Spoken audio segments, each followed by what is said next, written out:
کیسر روم کے دربار میں نا ایک بڑی مشہور روایت ہے کہ جب اس کے پاس نبی پاک صلی اللہ تعالیٰ علیہ وسلم کے نبوت کے بارے میں اطلاع پہنچی تو اس نے کہا یہاں کوئی سردار ہونا ہے اہل عرب کا تو لاؤ، تو ابو سفیان کو لے گئے۔ ابو سفیان اس وقت مسلمان نہیں تھے، کہتے میں نے پوری کوشش کی کہ کسی طریقے سے انہیں نبی پاک علیہ السلام کے بارے میں کوئی ایسی بات بتاؤں کہ معاذ اللہ ان کا ذہن بگڑے۔ ابو سفیان کہتے ہیں میں نے بادشاہ سے کہا، میں نے کہا بادشاہ ایک عجیب بات بتاؤں تمہیں؟ بتاؤ۔ کہنے لگے انہوں نے ایک عجیب دعویٰ کیا ہے کہ میں رات کے تھوڑے سے حصے میں مسجد حرام سے مسجد اقصیٰ گیا ہوں، پھر ساتوں آسمانوں ساتوں زمینوں لو کرسی اور سب کو دیکھ آیا ہوں۔ اب اس دور میں نا جو بندہ اونٹ کی سواری پر یا گھوڑے کی سواری پر مسجد حرام سے مسجد اقصیٰ جانا چاہتا تھا اسے 2 مہینے لگتے تھے، اور یہاں قرآن کہتا ہے لیلن، پوری رات نہیں، رات کا بھی تھوڑا سا حصہ۔ تو آپ یہ بات مانتے ہیں؟ وہ کیسر روم چپ کر گیا، بات بڑی مشکل تھی کہ رات کے تھوڑے سے حصے میں مسجد اقصیٰ جانا آنا یہی بڑا مشکل تھا، اور پھر آگے کی بات تو ویسے ہی براء البراء ہے۔ وہ ابھی چپ کیا ہی تھا کہ اس کے پیچھے نا ایک راہب بیٹھا تھا، عبادت گزار جو مسجد اقصیٰ میں عبادت کرتا تھا۔ وہ کہنے لگا بادشاہ ٹھہر جا، مجھے ایک بات یاد آئی ہے۔ کہ جناب سنائیے۔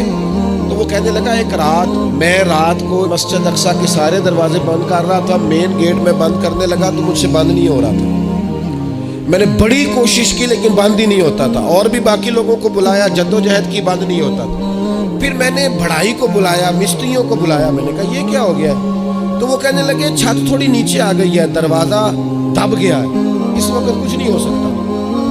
کہتے میں دروازہ کھلا چھوڑ کے چلا گیا، لیکن جب میں صبح آیا نا تو خوشبو ایسی انوکھی تھی کہ وہ نا دل اور دماغ کو معطر کرتی چلی جا رہی تھی۔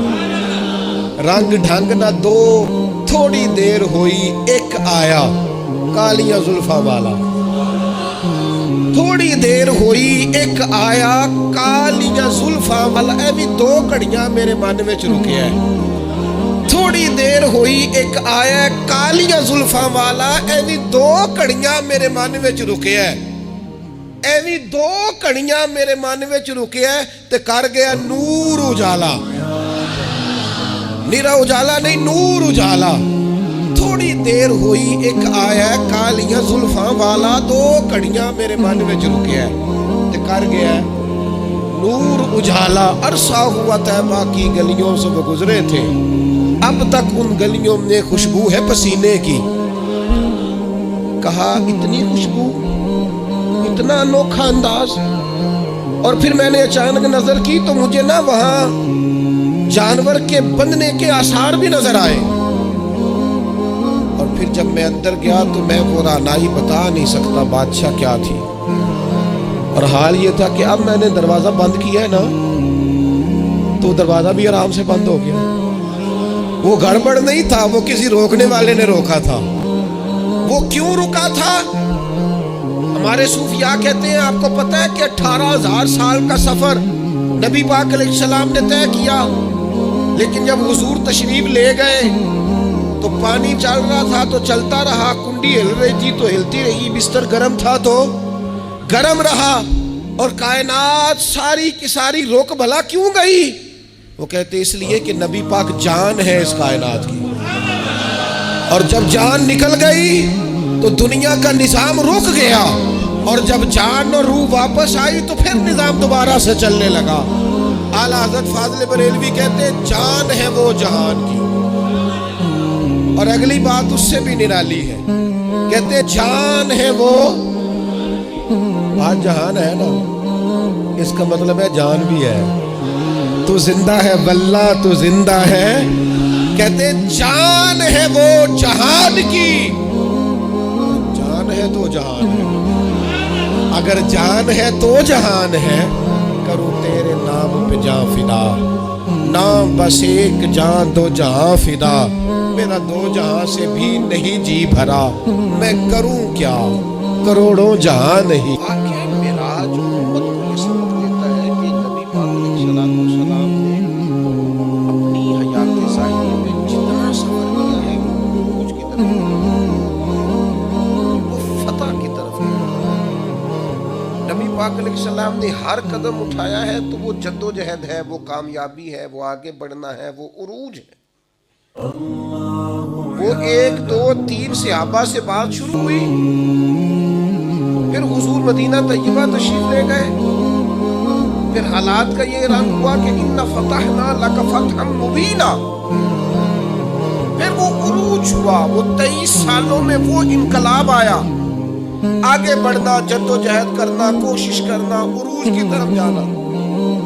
وہ وقت آیا کہ اِذَا جَاءَ نَصْرُ اللَّهِ وَالْفَتْحُ وَرَأَيْتَ النَّاسَ يَدْخُلُونَ فِي دِينِ اللَّهِ أَفْوَاجًا، محبوب آپ دیکھیں گے اللہ کی مدد آئی، فتح حاصل ہو گئی، فوجوں کی فوجیں دین میں داخل ہو گئی، عروج ہے، کمال ہے، ترقی ہے، جدوجہد کر۔ امت آج بیٹھ کے سوچ رہی ہے کہ ہم نے کوئی محنت ہی نہیں کرنا، ہم نے آگے ہی نہیں بڑھنا، ہم نے کسی ایجاد کی طرف توجہ نہیں دینی، ہم نے ترقی کا کوئی رستہ اختیار نہیں کرنا۔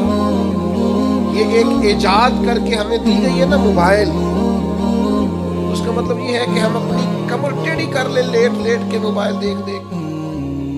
ہمیں تو دیکھنا چاہیے تھا کہ ٹیکنالوجی بڑھ رہی ہے، ایجادات بڑھ رہی ہیں، ہمیں آگے بڑھنا ہے، مسلمانوں کو آگے جانا ہے، اور کس طرح کر کے فروغ دین کے لیے ان ساری چیزوں کو استعمال کرنا ہے، اور زیادہ سے زیادہ ترقی حاصل کر کے اپنے دین کو فروغ دینا ہے، آگے بڑھنا ہے، امت کا سر اونچا کرنا ہے۔ لیکن امت ہے کہ وہ بار بار پیچھے ہٹتی جا رہی، بار بار کمزوری دکھاتی جا رہی، بار بار ہم ہیں کہ ہمارے قدم لڑکھڑاتے، ہم پیچھے کی طرف آتے، ہم آگے قدم ہی نہیں اٹھاتے۔ معراج ہمیں بتاتا ہے کہ امت انہیں عروج حاصل کرنا ہے۔ وَالَّذِي أَرْسَلَ رَسُولَهُ بِالْهُدَىٰ وَدِينِ الْحَقِّ لِيُظْهِرَهُ عَلَى الدِّينِ كُلِّهِ، ہم نے یہ رسول تمہیں اس لیے عطا کیے ہیں، یہ شانوں والے رسول تمہیں اس لیے دیے ہیں کہ ہم اس دین کو تمام دینوں پر غالب کر دیں۔ اسلام کی فطرت میں قدرت نے لچک دی ہے، اتنا ہی یہ ابھرے گا جتنا کہ دبا دو گے۔ یہ دین غالب ہونے کے لیے واقعہ معراج کیا بتاتا ہے ہمیں؟ نبی پاک نے مسجد اقصی میں سارے نبیوں کی امامت کرائی ہے۔ جس طرح نبی کریم نبیوں کے امام ہیں، یہ امت امتوں کی امام، اس نے امامت کرنی ہے، امامت، ترقی، عروج، جدوجہد، آگے بڑھنا۔ ملت کے جوانوں، واقعہ معراج تمہیں بتاتا ہے کہ تمہیں آگے بڑھنا ہے، تمہیں کوشش کرنی ہے۔ اٹھ کے اب بزم جہاں کا اور ہی انداز ہے، مشرق و مغرب میں تیرے دور کا آغاز ہے، جدوجہد کرے۔ میرا مالک بڑا کریم ہے، جو اس کی جانب ایک قدم اٹھاتا ہے، اللہ کی رحمت آگے بڑھ کے اس کا استقبال کرتا ہے۔ آپ کوشش تو کریں، ہمت تو کریں، جدوجہد تو کریں، آپ آگے تو بڑھیں۔ اقبال کہنے لگے وہ وقت فرصت ہے کہاں، کام ابھی باقی ہے، نور توحید کا اتمام ابھی باقی ہے۔ واقعہ معراج ہمیں بتاتا ہے ہم نے آگے بڑھنا ہے، کوشش کرنی ہے، جدوجہد کریں گے انشاءاللہ۔